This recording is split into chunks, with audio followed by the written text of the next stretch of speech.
All right. Hello, everyone. Warm welcome. I'm Isabelle Renard-Fontaine. I'm a Masgutova course specialist and an instructor. I feel very honored to be a guest tonight for you. And I am also a physical therapist, and I work with a lot of different population, but maybe if I can put it this way, I would like to share with you that my primary experience with trauma is kind of special. I am in a neonatal intensive care unit, so I feel so blessed and very grateful every day for those little babies. Some are very premature, because I feel like they are the one that taught me the most about how to face, how to cope with trauma. Sure, we have all sorts of trauma, but definitely being born is a major transition. We can use the word trauma, but it's more in the sense of a big transition. But when those little babies are born so early, and they are literally in a surviving and a protection mode. So last week, if you had a chance to attend or see the first session of our series of 8 weeks here, you were blessed to meet Pamela, and she kind of explained it just very briefly, the essence and how the big principles of the Masgutova method, which I will just remind that was created by Dr. Masgutova, who has a very strong background in psychology. So Pamela explained this beautifully, how we are using in our method, what I'm about to demonstrate to you today, the movements that are used in order to cope with trauma, challenges, emotional stress. They are taken from what the babies are showing us. And it really goes even further back, not just on day one of life, but in the intrauterine time. So that's where Dr. Masgutova method takes its essence. We have different word, archetype movement, primary movement, or reflexes. Okay, so I am not here to teach. You don't have to take notes. It is not a lesson. We're going to move. Don't worry. We're going to be in action. But I just have like 3 or 4 introductory slides that maybe if you have this vision, let me just, okay. So just for you to have this idea of when we're going to start moving, and I'm going to go say, turn your head, turn your shoulder, to know where this is coming from. And I'm talking about the neonatal intensive care unit. You have the example of a little baby that works, that I'm working with in the isolate. Here we go. And I think just those images can reflect the amount of survival and protection. Here you have those babies, the lungs are not even ready. They need to breathe. You'll see that breathing is part of our protocol. Of course, we have to synchronize breathing. But they're really on a survival state. And how are those little babies those days able to survive and make it? I mean, on the side here, you see this little tiny baby with 650 grams, 24 weeks. And yet today she's 2 years old. I just saw her and she's thriving, and despite the amount of trauma she went through. So what those little babies are using and what do we use as adults and older, it is the infant reflexes, because the purpose why we're gifted with those reflexes at birth, it's the first meaning, it is to survive and be protected. So Dr. Masgutova, with her research, says this is where we need to go back in order to find the keys and survive later on in life. There is just a big misconception that those reflexes are just for babies. You know, when we think about infant babies, reflexes, we think babies. And it's described in literature that they're dizzy people. Now, the big fundamental concepts of Dr. Masgutova's method is that absolutely not. Those reflexes are not disappearing. They are staying in our body, but in a more mature form. And the second in life, we're facing a challenge, a trauma, stress, anything that will be a threat to our body, those reflexes are coming and resurface and will be there to help us survive or being protected. So I have a pretty amazing video here of an unborn baby in utero. And I want you, if you were there last week, to remember what Pamela showed you when she talked about the extension of the body, the pelvis moving. And also this video shows what we're going to do today about the rotation of the spine. Oops. No, it's not, we're gonna dance maybe, but here we go. Do you see how the head is turning? This baby is doing a head rotation. The baby is pushing with the legs. And if you look at the spine and the pelvis here, this is the anterior posterior tilt that Pamela was explaining to you with this movement and trying to push. The baby's having a good time there. It's party time. If there was no uterus wall up there, the baby would be standing up. And you're like, how is this possible that an unborn baby, 20 and something weeks of gestation, has this ability to raise and stand up? This is what reflexes is all about. It's so strong, so powerful. It's genetic. It is given by nature. So those movements are emerging during the prenatal period. And as we go through the 8 weeks, we're going through one movement at a time. Those movements are taken from the development of an unborn baby. They're created by nature, and their first and foremost function is about protection and survival. However, they do not disappear. They will be with us to assist the brain development and to function throughout the whole life. Okay, so here, okay, so today it's about what we call mouth spine rotation. And it is kind of an unusual word, mouth spine. And again, this is not a random title to the movement. There is a rationale behind this. And I have those videos of newborn, again, to try to clarify where this movement that we're about to do is coming from. And it is archetypal. It is given by nature for survival and protection. So why is this? A baby, when they're first born, the first thing they have to do is to eat, to survive. You do not survive without food. So we have this reflex called mouth search. And this is how the earliest form of the spine rotation is happening. The baby's going to be like, oh, now that I'm not in my mom's belly, I need to thrive and survive. I need to find food. And that's how the head rotation starts. Okay, so we have a stimulation to the corner of the mouth. And you touch barely the corner of the mouth, and hope you have that rotation at the neck level. We'll see how we go with rotation from the top to the bottom of it. There is a second reflex in infants. It's a link between the hand and the mouth again. And if you press the baby's hand on one side, the head, the mouth will open and the head will turn to the side you stimulate. So you see how this rotation is happening. And again, this reflex called the Babkin has to do with feeding, with survival and protection.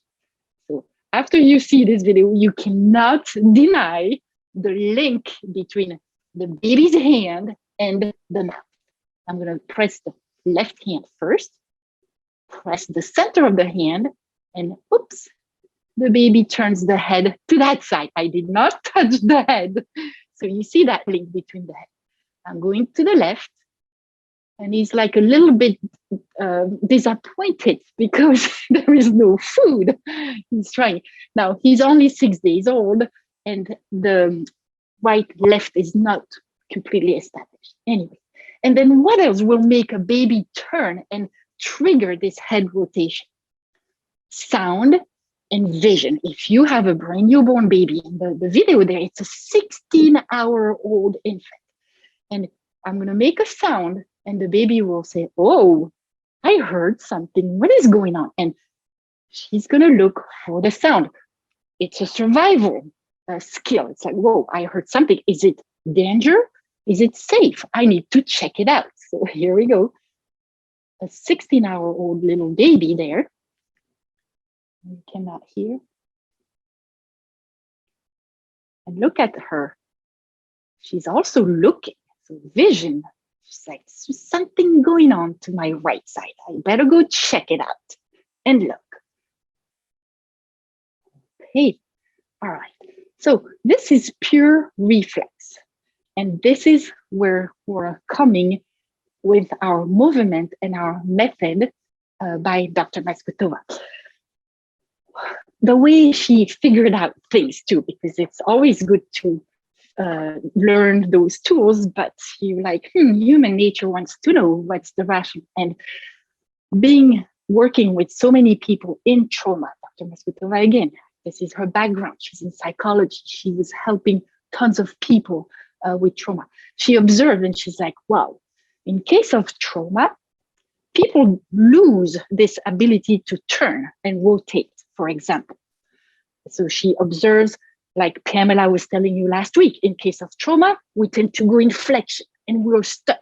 We tend to hold our breath. You're like, oops, when we're depressed, when we're in PTSD, we don't breathe well. So she's observing and she's like, okay, what did nature give us to cope with this or to get out of this overprotection place? So this is why she came up with the trunk rotation, mouth spine rotation. Because when we are under stress, when we are under PTSD, we are losing the flexibility of our spine. So the exercise here will be about trying to recover this ability to be free and not being tight and stressed. So I want to invite you to stand up and feel this as we're going through. We're all going to stand. I hope you have a little bit of space around you. And the key here, if you can see my feet, when we do any type of exercise, we want a nice base of support. So make sure you have space between your feet and you feel grounded. I mean, this would not work because we don't have enough stability there. If we were this way, this is more challenging. So we want a good base of support. And it seems common sense, but when you work, if you are here being a professional and you want to teach your client or help anyone, those are the little details, because when we are under stress and anxiety and all this, we don't have a good base of support. We tend not to have good stability. This is all about regaining stability and ground. So nice base of support. Usually feet are right above the shoulder. We're going to bring our arms up about this height. We're not too high, because you will understand if we're too high, it limits the range of motion. So we're about mid-chest. And the idea with this exercise is to turn segment by segment. So go ahead just with your head. The shoulders and the hips are still facing forward. We'll go with head.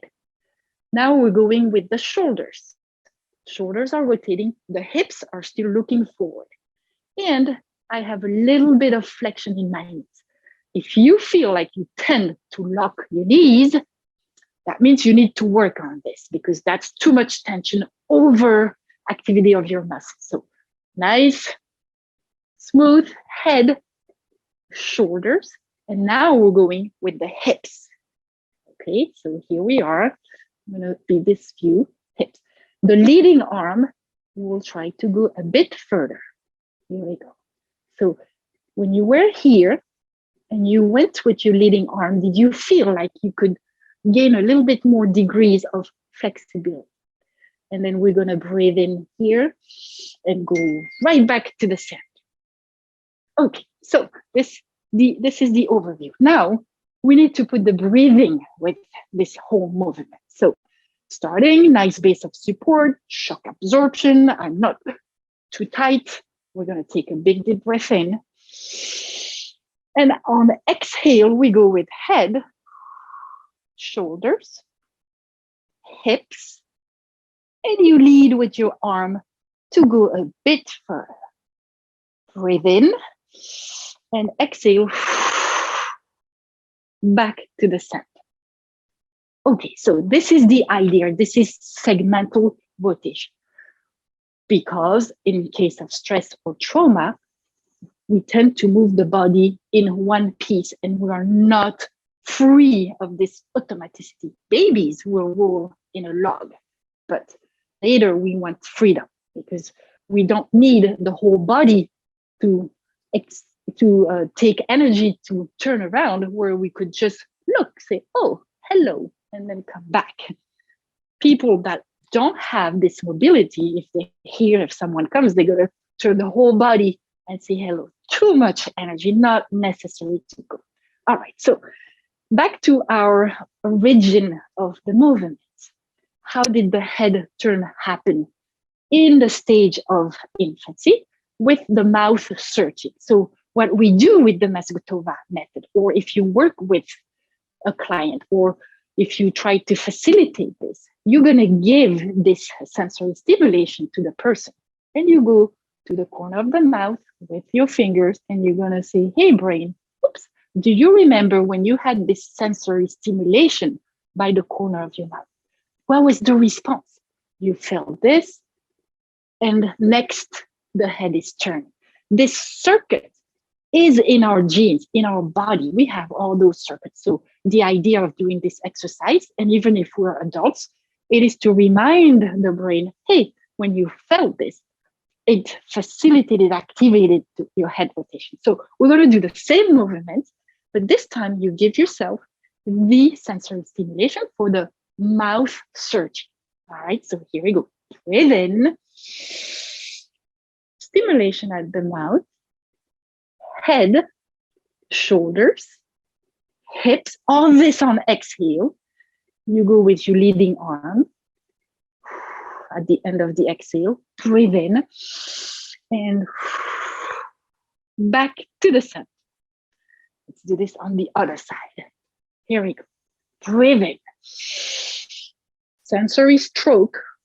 Invite for head rotation. Shoulders, as you exhale, hips, leading arm, all the way breathe in and back to the center. All right, so the second reflex that we use in order to invite, to remind the brain where the rotation is coming, it's the backing. Remember, you press right at the center of your hand, just in the middle of the palm.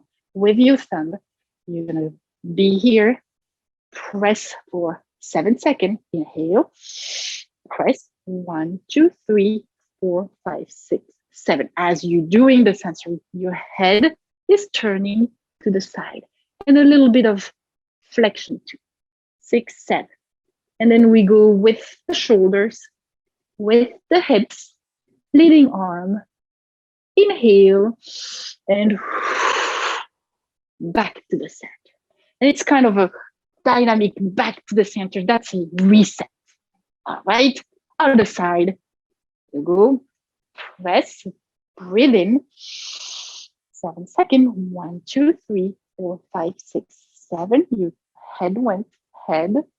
And then you go with shoulders, hips, leading arm, inhale, and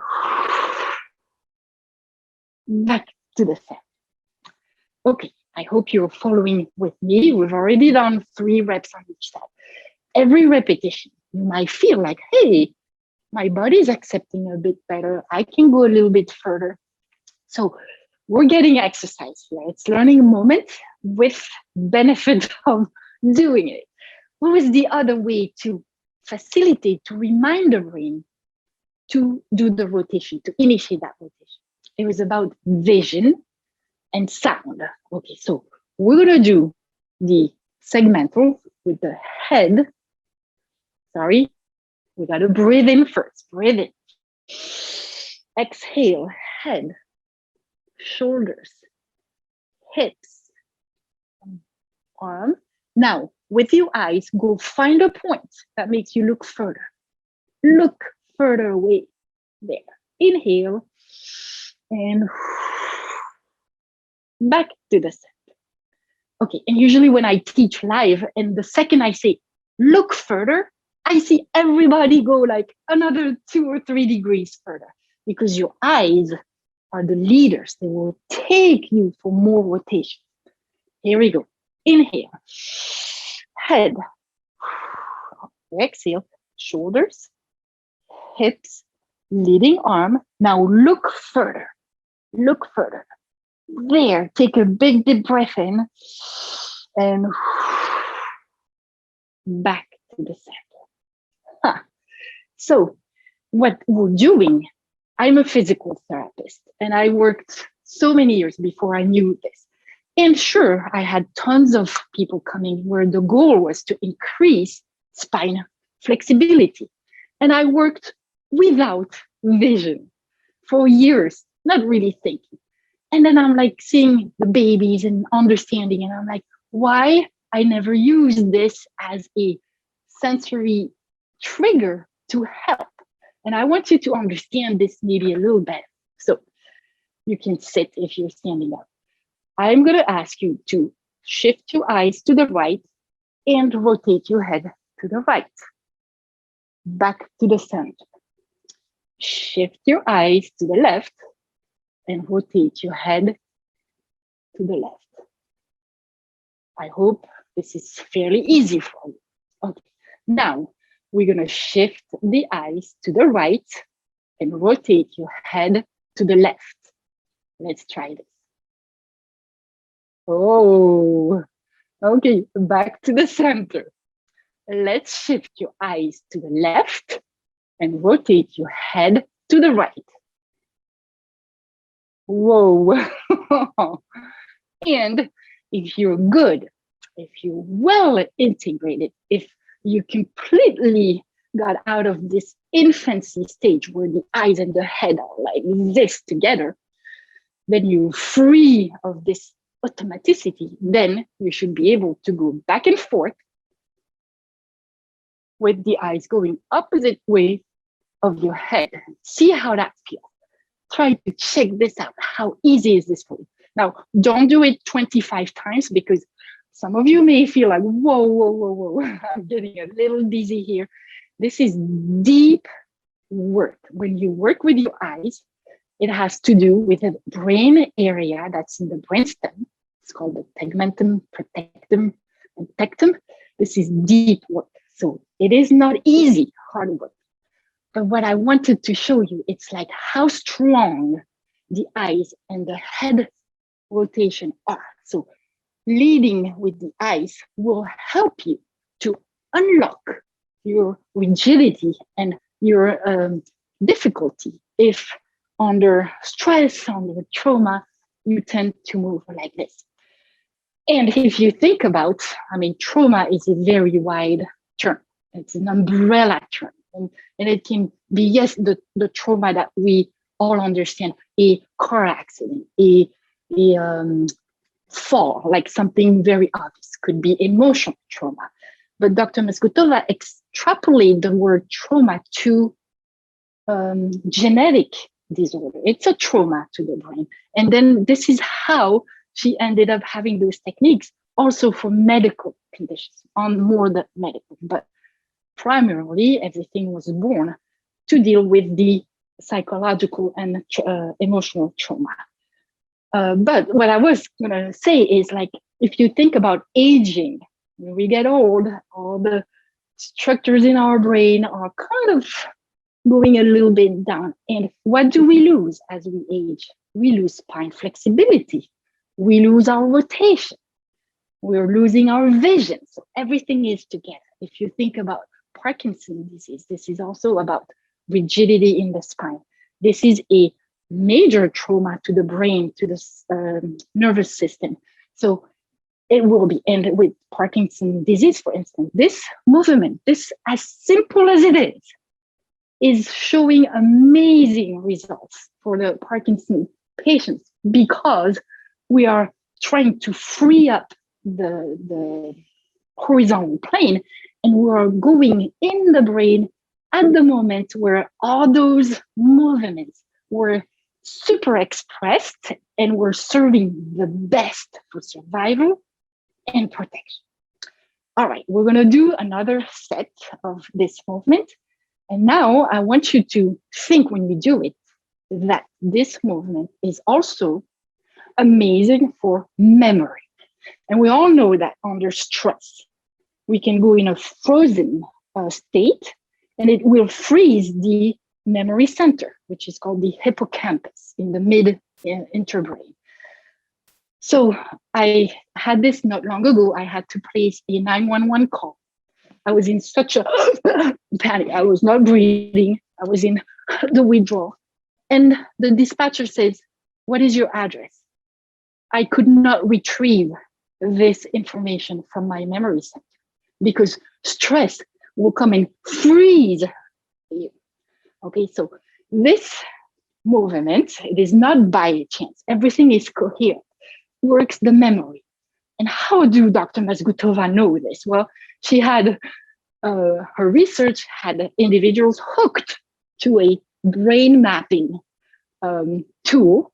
And as she has the people do the movement, the brain mapping, which is the imaging of the brain, but it doesn't give an image of the structure. It shows the activity of the brain. What does she see when people were doing those rotation? The hippocampus was like, woo, super activated. So this is how she knows and discovers what movement does what at the brain level. And again, with age, we're losing memory, we're losing spine flexibility. With Parkinson, with scoliosis, with a lot of other medical, but with stress and trauma, absolutely, definitely, we need to work on our whether short-term or long-term memory. So here we go. Take a big deep breath in. You can see there. Inhale. Exhale, we go head, shoulders, hips, leading arm, and go look further. All right, pause there. You're looking further. You found a point. I mentioned now we're going to do auditory. Remember, if you make a sound, the baby's going to look. So we are saying now, listen further. Listen further. Okay, inhale. And back to the center. Other side. Inhale. Exhale. Head. Just your head. Don't move the rest. Now shoulders. Keep your hips facing forward. Hips. Leading arm. Did you notice that my leading arm is a bit lower than the other one? Because if you go higher, do you see how it limits the rib cage here? So a bit lower. Look further and listen further. Inhale and back to the center. And the last time I do this with a 5-year-old, and she says, "What does that mean, Miss Isabel? Listen further." It was just so cute. And I say, yes, it's like your eyes. You have to open your auditory channel. It's like if you're in a room, you hear the air conditioning in the room. But then if you listen further, you're going to hear the motorcycle down the street. This is opening your auditory channel. And if also you think about hard hearing or not hearing well, when you want to hear, you go and you turn to the sound. You're opening your ears. Ears and eyes are working together. The point is that hearing will help to free your spine and get more flexibility. Okay, talking about hearing and auditory. When you observe individuals that are going through stress, trauma, sad emotions, anything like this, what is going on with the auditory system? can become completely shut down. All of a sudden, you don't hear anything. You're like turned shut down. Or you have the opposite. Everything is irritating. It's hypersensitivity. You can't stand any sound. And again, sorry for bringing this back, but aging, and I will talk for myself. I've had children. I've worked with children all my life. And I find myself like not so tolerant when I go to a daycare and I have 22-year-olds screaming like, my auditory system. And it puts me in a rule of okay, so the hearing system in situation of trauma and stress will be affected. And this movement, again, will work that aspect of the body. All right, so let's do it again. We're going to get this work in our body. You're going to feel better after this number of repetitions. Here we go. Take a big deep breath in. And we go head on exhale, shoulders, hips. Move the leading arm. Look further. Listen further. Take a big deep breath in. And back to the center. Other side. Inhale. Exhale with head, shoulders, hips, leading arm.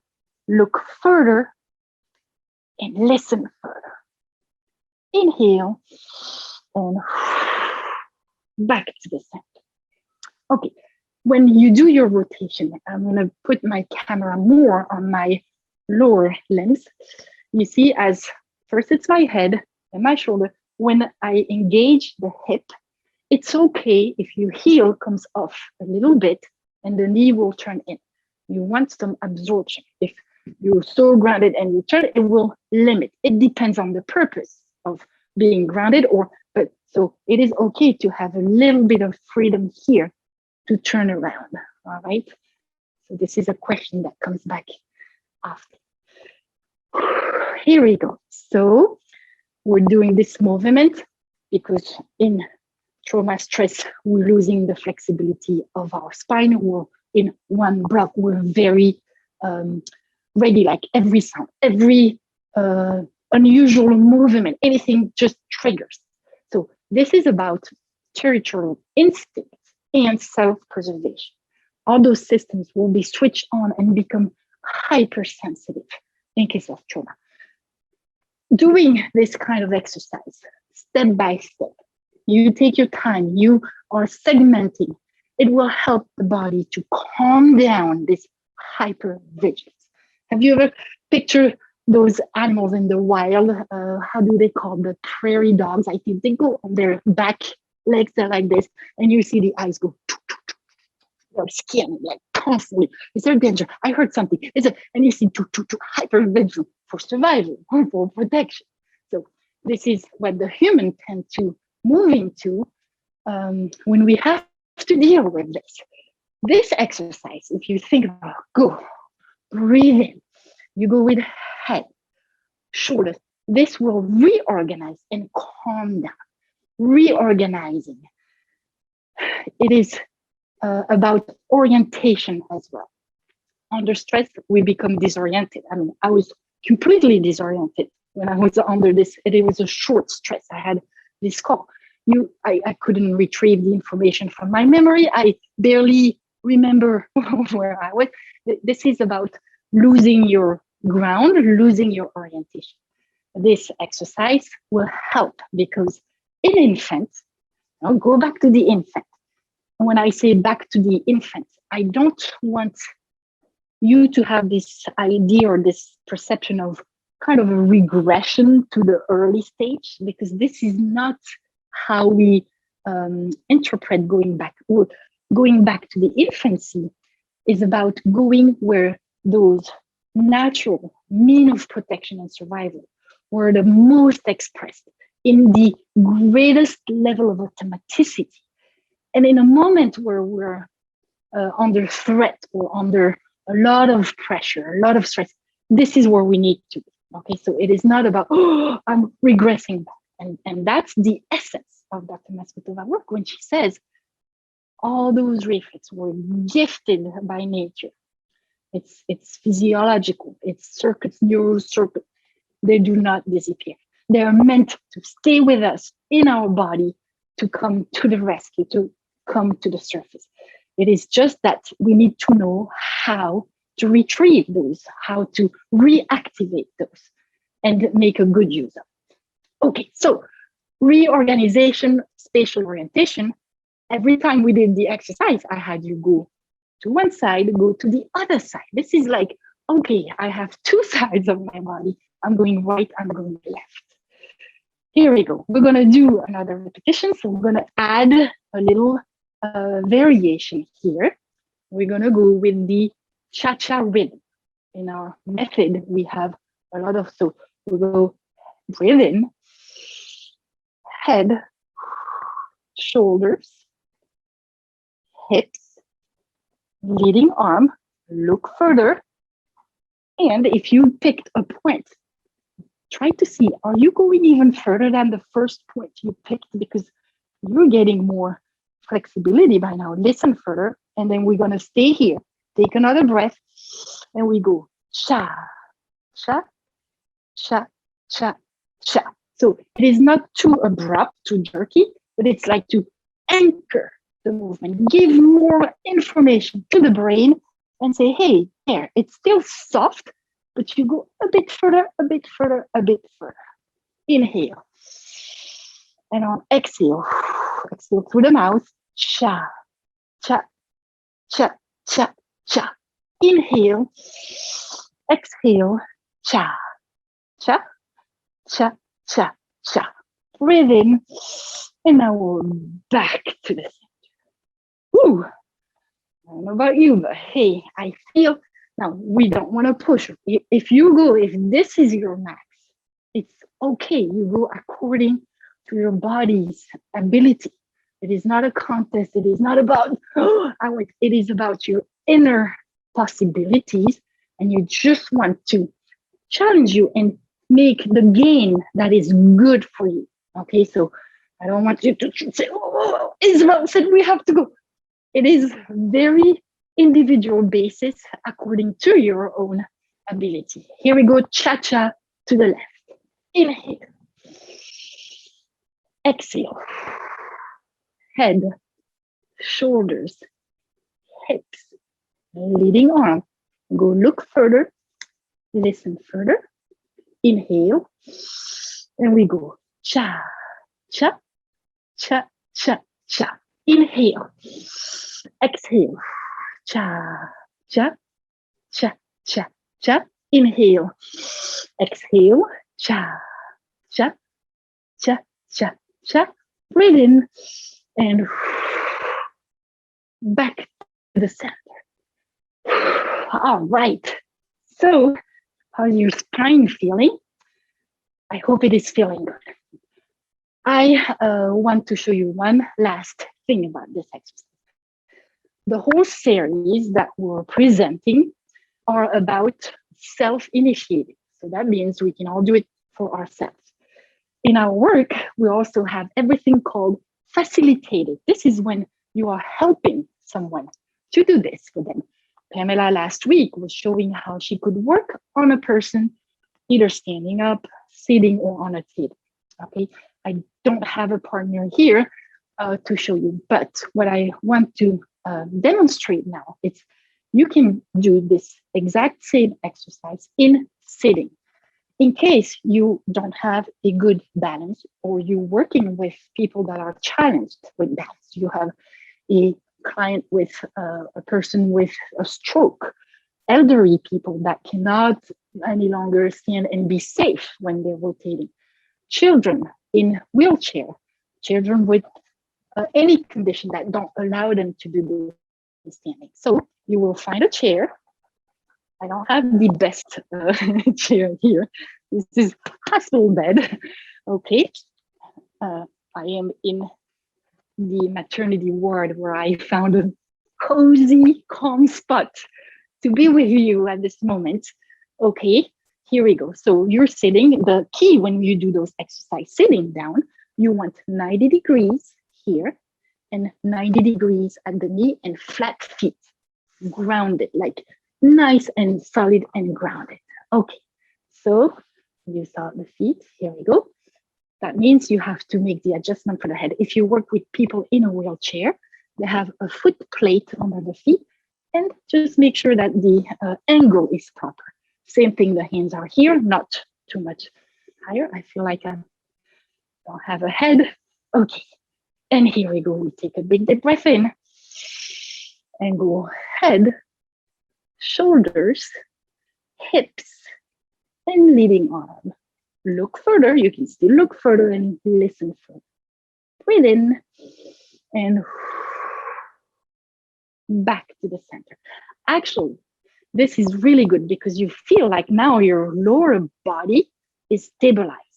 So when you worked with people that are standing and you try to teach them this segmental, and what they do, they don't have this flexibility for them. So they start moving and they say, oh, look, I can look so far behind, but they are not separating. They are not doing, and this is why they need this exercise so much.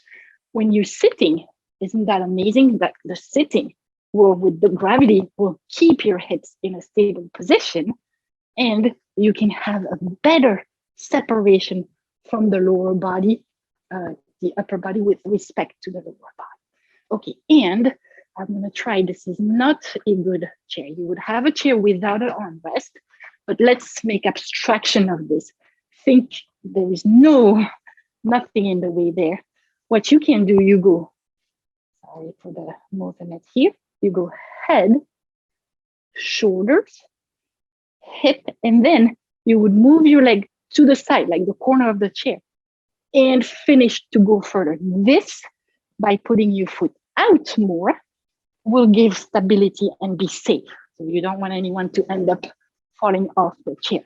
So it is just a little detail, a little variation. When you work on a chair, if you want to go further, you will just bring the leg on the side of the chair, allowing safer and more stability for completing the movement.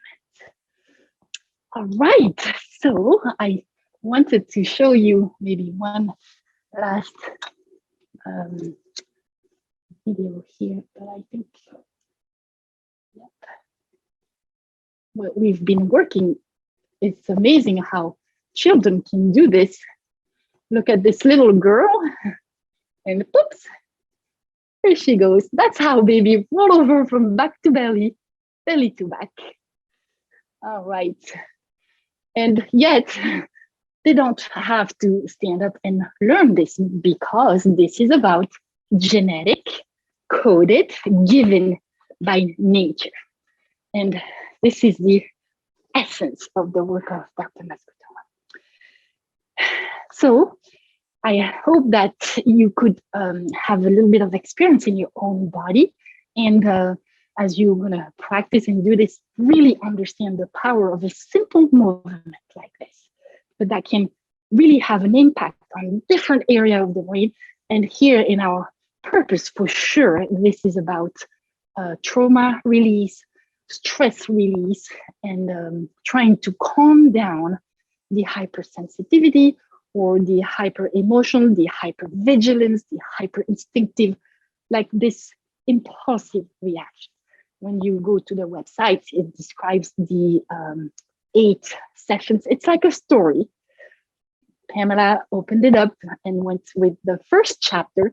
This was the part 2 of the first chapter, who was called Moving Out of the Reactive Stage into the Action.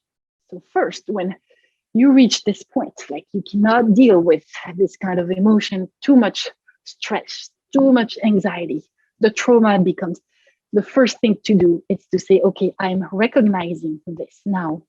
I need to take action. So this was the first chapter of the story of the protocol of exercise. We're going to take action. And next week, this chapter number 2 will be about breathing, because now that I'm willing to move, I need to breathe. And we'll go on through the story over the next couple of weeks. Okay, Alex, this is what I wanted to present to the group. And I'm very happy that I spent this moment with you. Yes, thank you to everyone. If anyone has a question they'd like to submit in the chat for Isabel, we could address those. Isabel, there was a question that came in. It says, when one side moves less than the other, is that a sign that we may work longer with it? Yeah, okay, so very good question. In our work and in a well-functioning body, we want to be as close as possible to symmetry. Symmetry is huge because we need to stimulate both sides of the brain, right, left hemisphere. Dr. Masgutova, through her research, noted and described that in case of stress, trauma, depression, any type of challenged mental health, one of the biggest signs is asymmetry. And when she looked at people, she always checked for symmetry. So if you felt that you were easier on one side, but not on the other, and of course, nobody is perfectly symmetrical, but it tells you that you need more work, because what will limit your mobility is too much protection. And if you cannot go all the way to the right, but you're better to the left, means the right side is governed by the left brain. So that means your left brain is in more protection. And then you go look and say, oh, what is the left brain responsible for? Well, we have the speech language center. And then you can link and realize that, yeah, this is my problem. Like when I'm like, yeah, I just can't, communication becomes a big issue, and so on. So through what your body is showing, it will be linked and explain what area of the brain is under too much protection. Yes. There were just a few other questions, Isabel. One person has asked if people who have Parkinson's can do this daily to improve mobility. Oh, yes, absolutely. This whole protocol is designed and meant to be done safely on a regular basis. Daily, sometimes we say 5 days a week. It is good so we can allow the body to rest a little bit. But if you do it at a good intensity, like appropriate for the person, sitting, you monitor, see if the person gets short of breathing is a good way to monitor to see if you're at the proper intensity. Absolutely beneficial. It is like anything. We need the maintenance, we need to get used to it, habituated, and you will see also the big gain and progress with this. And does the same go for people who do not have Parkinson's? Could this be done daily? There were a few questions about how often should the exercises be done, how many repetitions, how many times per week?